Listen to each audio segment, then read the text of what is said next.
The decision included a series of agreements concluded among basin states Maharashtra, Karnataka, erstwhile Andhra Pradesh, erstwhile Madhya Pradesh and Orissa. Though the tribunal did not quantify the water availability in Godavari basin, nor did it apportion the Godavari waters among the basin states. The Godavari Nadi జలాలు రాష్ట్రాల మధ్య అసలు కేటాయింపులే జరగలేదు.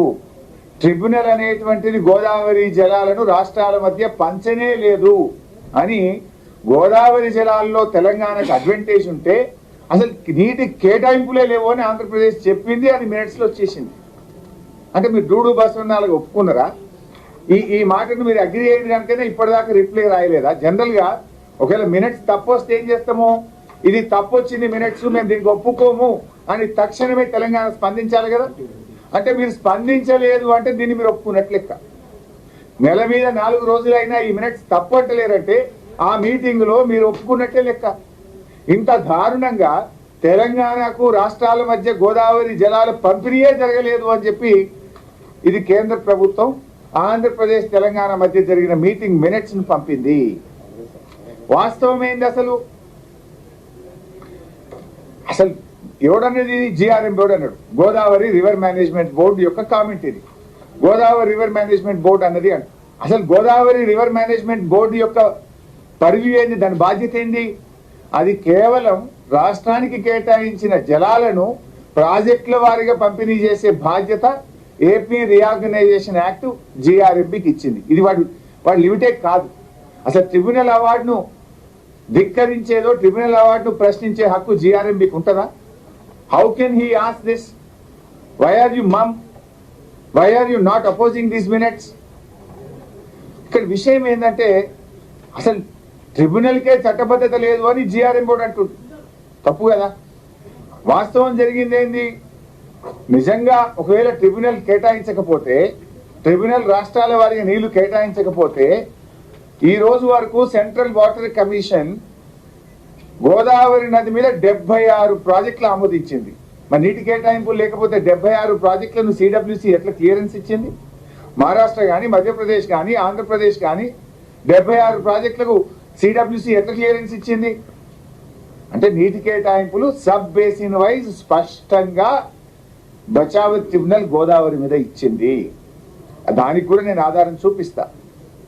మహారాష్ట్ర, మధ్యప్రదేశ్, కర్ణాటక, ఛత్తీస్గఢ్, ఒరిస్సా, ఆంధ్రప్రదేశ్ ఏ రాష్ట్రానికి ఎన్ని నీళ్లు కేటాయించిండ్రు అనేది ఆనాడు 1980లో బచావత్ అవార్డు గోదావరి నది మీద సబ్ బేసిన్ వైజ్ రాష్ట్రాల వారీగా నీటి పంపిణీ చేసింది కనుకనే సెంట్రల్ వాటర్ కమిషన్ 76 ప్రాజెక్టులను ఇప్పటి వరకు గోదావరి నది మీద అనుమతులు ఇచ్చింది. అంటే ఇక్కడ ఏమర్థమవుతుంది మనకు? రేవంత్ రెడ్డి అండ చూసుకొని ఆంధ్రప్రదేశ్ రెచ్చిపోతుంది. అసలు అంత ధైర్యం ఎక్కడిది? అసలు ఆంధ్రప్రదేశ్ ఎట్లా మాట్లాడుతుంది గోదావరిలో నీటి కేటాయింపులు లేవని? అంటే ఇక్కడ మాకు మా ఏజెంట్, ఆంధ్రప్రదేశ్ ఏజెంట్ రేవంత్ రెడ్డి ఉన్నాడు, ఏం మాట్లాడినా చెల్లుతుందని చెప్పి అలా ఆంధ్రప్రదేశ్ రెచ్చిపోతా ఉంది. అంటే ఇలా ట్రిబ్యునల్ను ధిక్కరించడం అంటే రాజ్యాంగాన్ని ధిక్కరించడమే, తెలంగాణ నీటి హక్కులను కాలరాయడమే. ఈ చేతగాని ముఖ్యమంత్రి చర్యల వల్ల ఇవాళ రాష్ట్రానికి నష్టం జరుగుతూ ఉంది. ఇది నేను చెప్తున్నది లైవ్ ఎగ్జాంపుల్. ఇది అసలు గోదావరిలో మన నీటి హక్కులను కాలరాసే విధంగా మినిట్స్ వస్తే ఎందుకు ఈ ముఖ్యమంత్రి మౌనంగా ఉన్నాడు? అయితే నిజంగా నీటి హక్కులు ఉన్నాయా లేవా? నేను ఇంకా 2 మంచి పాయింట్స్ చూపిస్తా మీకు. ఇది బీఆర్ఎస్ ప్రభుత్వం అధికారంలో ఉన్నప్పుడు సీతారామ లిఫ్ట్ ఇరిగేషన్ ప్రాజెక్టుకు మేము అనుమతులు తెచ్చినాం. ఇది తెచ్చినప్పుడు ఇలా క్వాంటిఫై చేసిండు, ఆంధ్రప్రదేశ్కి ఎన్ని నీళ్లు, తెలంగాణకి ఎన్ని నీళ్లు అని చెప్పి సీతారామ ఎత్తిపోతల పథకానికి అనుమతి తెచ్చినప్పుడు మేము చాలా జాగ్రత్తగా ఆ రోజు సిడబ్ల్యూసిలో ఒత్తిడి పెట్టి దీని అనుమతి తెచ్చినప్పుడు రాయించినాం ఆంధ్రప్రదేశ్కి ఎన్ని నీళ్లు. Page 43 paragraph 2, further utilizations from the schemes downstream of Sitarama lift irrigation scheme to the extent of 531 TMC to the state of Andhra Pradesh has been considered by Hydrology Central Water Commission. అంటే సీతారామకు అనుమతి, సీతారామ ఎక్కడ ఉంటుంది? భద్రాచలం దగ్గర. ఇక దాని కింద ఆంధ్రప్రదేశే. సీతారామ తర్వాత ఇక తెలంగాణ ఉండదు, దాని కింద ఆంధ్రప్రదేశే. సీతారామ ప్రాజెక్టుకు అనుమతి ఇచ్చేటప్పుడు డౌన్ స్ట్రీమ్ ఆఫ్ సీతారామ అంటే సీతారామ కింద ఆంధ్రప్రదేశ్ కు చెందాల్సిన 531 టీఎంసీలను దృష్టిలో పెట్టుకొని మేము సీతారామకు అనుమతిస్తున్నాము అంటే ఏం తెలిసిండ్రు? ఆంధ్రప్రదేశ్ కు 531 అని సెంట్రల్ వాటర్ కమిషన్ తేల్చిందా?